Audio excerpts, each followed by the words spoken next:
ओ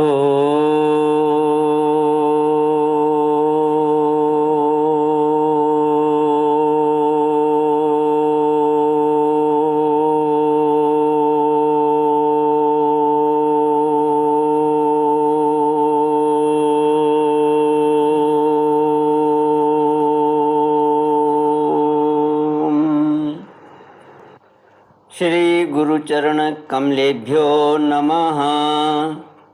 श्री गणेशाय नमः। श्री सरस्वत्यै नमः। श्री विष्णवे नमः।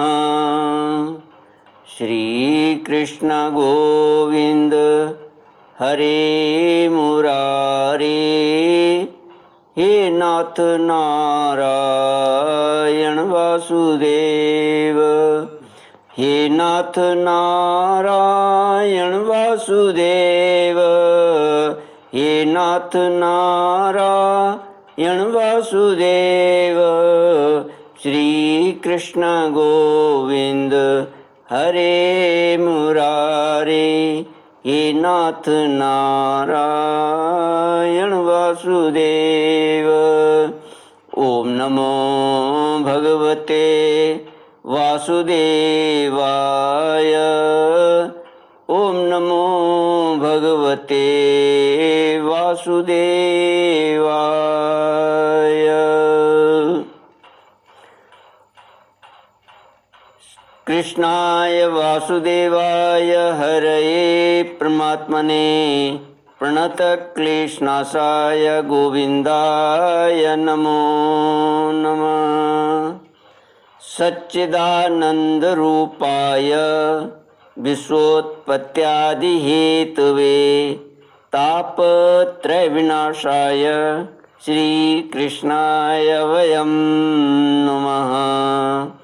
सच्चित आनंद स्वरूप परमात्मा जो सृष्टि के उत्पत्ति पालन और संहार करता है तथा जीवों के आध्यात्मिक आदि दैविक आदि भौतिक तापों को नष्ट करने वाले हैं, अर्थात जीवों को मानसिक शारीरिक और भौतिक दुखों को दूर करने वाले हैं, उन श्री कृष्ण भगवान को हम नमस्कार करते हैं।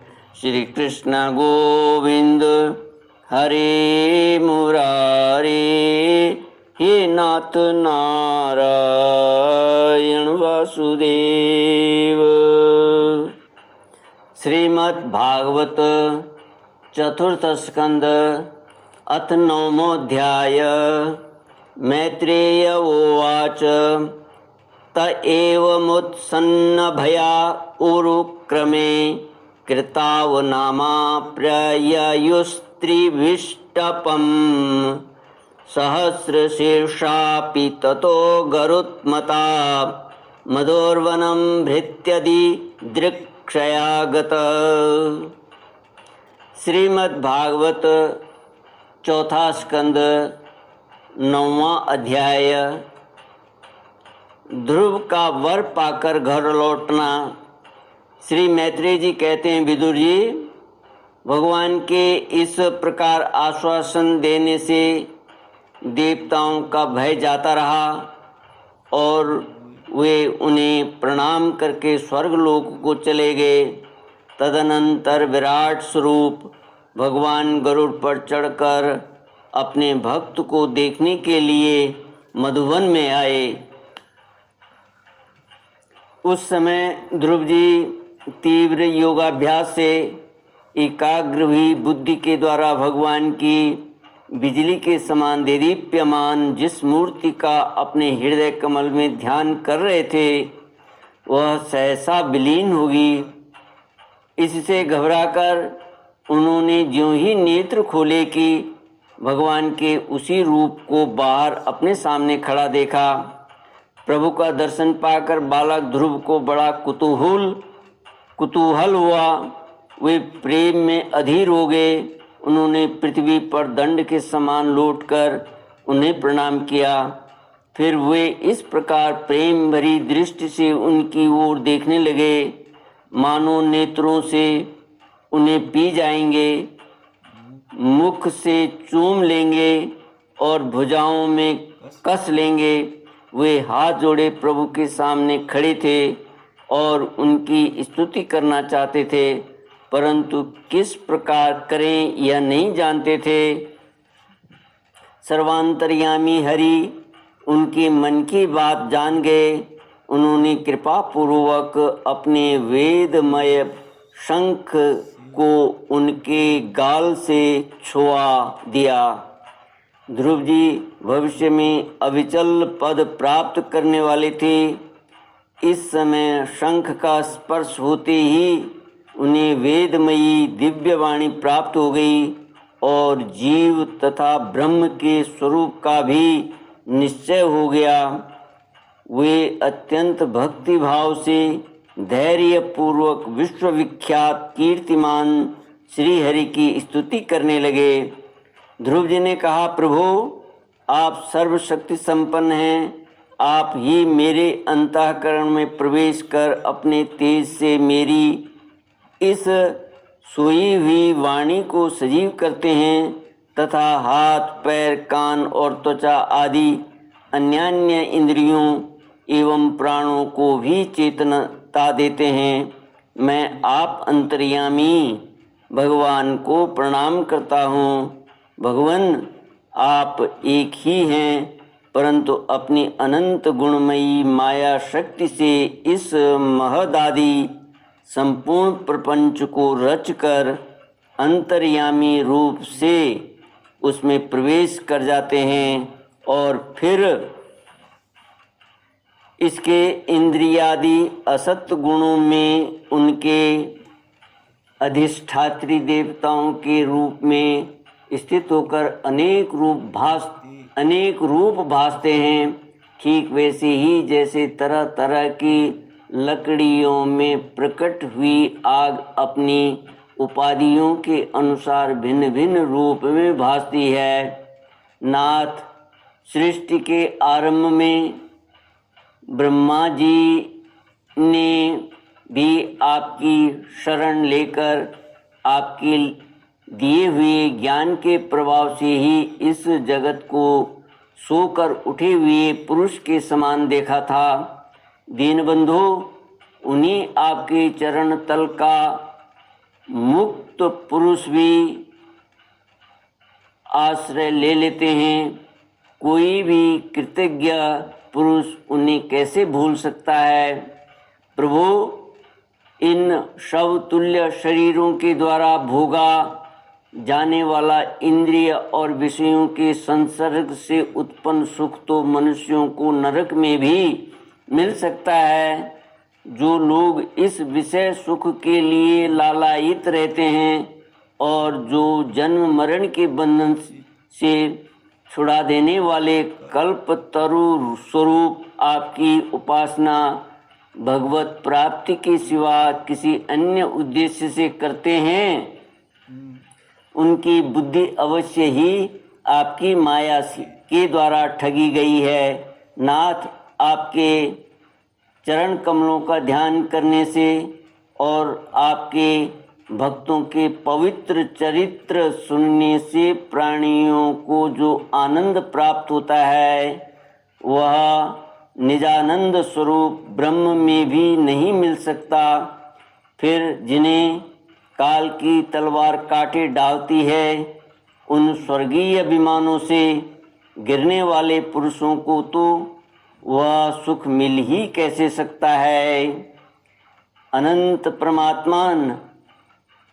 परमात्मन, मुझे तो आप उन विशुद्ध हृदय महात्मा भक्तों का संग दीजिए जिनका आप में अविच्छिन्न भक्ति भाव है। उनके संग में मैं आपके गुणों और लीलाओं की कथा सुधा को पी पी कर उन्मत्त हो जाऊं और सहज ही इस अनेक प्रकार के दुखों से पूर्ण भयंकर संसार सागर के उस पार पहुंच जाऊंगा। कमलनाथ प्रभु, जिनका चित्त आपके चरण कमल की सुगंध से लुभाया हुआ है, उन महानुभावों का जो लोग संग करते हैं वे अपने इस अत्यंत प्रिय शरीर और इसके संबंधी पुत्र, मित्र, ग्रह और स्त्री आदि की शुद्धि भी नहीं करते। अजन्मा परमेश्वर, मैं तो पशु, वृक्ष, पर्वत, पक्षी, सरीसृप, सर्पादि रेंगने वाले जंतु, देवता, दैत्य और मनुष्य आदि से परिपूर्ण तथा महद आदि अनेकों कारणों से संपादित आपके इस सदासद आत्मक, सद असद आत्मक स्थूल विश्व रूप को ही जानता हूँ। इससे परे जो आपका परम स्वरूप है, जिसमें वाणी की गति नहीं है, उसका मुझे पता नहीं है। श्री कृष्ण गोविंद हरे मुरारे, हे नाथ नारायण वासुदेव। भगवान, कल्प का अंत होने पर योग निद्रा में स्थित जो परम पुरुष इस संपूर्ण विश्व को अपने उदर में लीन करके शेष जी के साथ उन्हीं की गोद में शयन करते हैं तथा जिनके नाभि समुद्र से प्रकट हुए सर्वलोकमय सुवर्ण वर्ण कमल से परम तेजोमय ब्रह्मा जी उत्पन्न हुए, वे भगवान आप ही हैं। मैं आपको प्रणाम करता हूँ। प्रभु, आप अपनी अखंड चिन्मयी दृष्टि से बुद्धि की सभी अवस्थाओं की साक्षी हैं तथा नित्य मुक्त शुद्ध सत्वमय सर्वज्ञ परमात्मा स्वरूप निर्विकार आदि पुरुष षडैश्वर्य संपन्न एवं तीनों गुणों के अधीश्वर हैं। आप जीव से सर्वथा भिन्न हैं तथा संसार की स्थिति के लिए यज्ञाधिष्ठाता विष्णु रूप से विराजमान हैं। आपसे ही विद्या अविद्या आदि विरुद्ध गतियों वाली अनेकों शक्तियां धारावाहिक रूप से निरंतर प्रकट होती रहती हैं। आप जगत के कारण अखंड अनादि अनंत आनंदमय निर्विकार ब्रह्म स्वरूप हैं। मैं आपकी शरण हूँ। भगवान, आप परमानंद मूर्ति हैं। जो लोग ऐसा समझकर निष्काम भाव से आपका निरंतर भजन करते हैं, उनके लिए राज्यादि भोगों की अपेक्षा आपके चरण कमलों की प्राप्ति ही भजन का सच्चा फल है। स्वामिन, यद्यपि बात ऐसी ही है तो भी गौ जैसे अपने तुरंत के जन्मे हुए बछड़े को दूध पिलाती और व्याघ्र आदि से बचाती रहती है, उसी प्रकार आप भी भक्तों पर कृपा करने के लिए निरंतर विकल रहने के कारण हम जैसे सकाम जीवों की भी कामना पूर्ण करके उनकी संसार भय से रक्षा करते रहते हैं। श्री मैत्रेय जी कहते हैं, विदुर जी, जब शुभ संकल्प वाले मतिमान ध्रुव जी ने इस प्रकार स्तुति की, तब भक्त वत्सल भगवान उनकी प्रशंसा करते हुए कहने लगे। श्री भगवान ने कहा, उत्तम व्रत का पालन करने वाले राजकुमार, मैं तेरे हृदय का संकल्प जानता हूँ। यद्यपि उस पद का प्राप्त होना बहुत कठिन है, तो भी मैं तुझे वह देता हूँ। तेरा संकल्प हो, तेरा कल्याण हो। भद्र, जिस तेजो में अविनाशी लोक को आज तक किसी ने प्राप्त नहीं किया, जिसके चारों ओर ग्रह नक्षत्र और तारागण रूप ज्योतिष चक्र उसी प्रकार चक्कर काटता रहता है, जिस प्रकार मेढ़ी के चारों ओर दंवरी के बैल घूमते हैं, मेढ़ी के चारों ओर दंवरी के बैल घूमते हैं।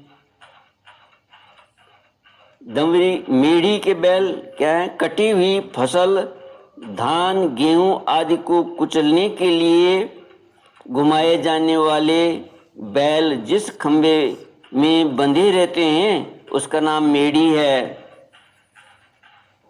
अवान्तर कल्प पर्यंत रहने वाले अन्य लोकों का नाश हो जाने पर भी जो स्थिर रहता है तथा तारागण के सहित धर्म, अग्नि, कश्यप और शुक्र आदि नक्षत्र एवं सप्त ऋषिगण जिसकी प्रदक्षिणा किया करते हैं वह ध्रुवलोक मैं तुझे देता हूँ। यहाँ भी जब तेरे पिता तुझे राज सिंहासन देकर वन को चले जाएंगे तब तू 36,000 वर्ष तक धर्म पूर्वक पृथ्वी का पालन करेगा। तेरी इंद्रियों की शक्ति ज्यों की त्यों बनी रहेगी। आगे चलकर किसी समय तेरा भाई उत्तम शिकार खेलता हुआ मारा जाएगा, तब उसकी माता सुरुचि पुत्र प्रेम में पागल होकर उसे वन में खोजती हुई दावानल में प्रवेश कर जाएगी। यज्ञ मेरी प्रिय मूर्ति है, तू अनेकों बड़ी बड़ी दक्षिणाओं वाले यज्ञों के द्वारा मेरा यजन करेगा तथा यहाँ उत्तम उत्तम भोग भोग कर अंत में मेरा ही स्मरण करेगा।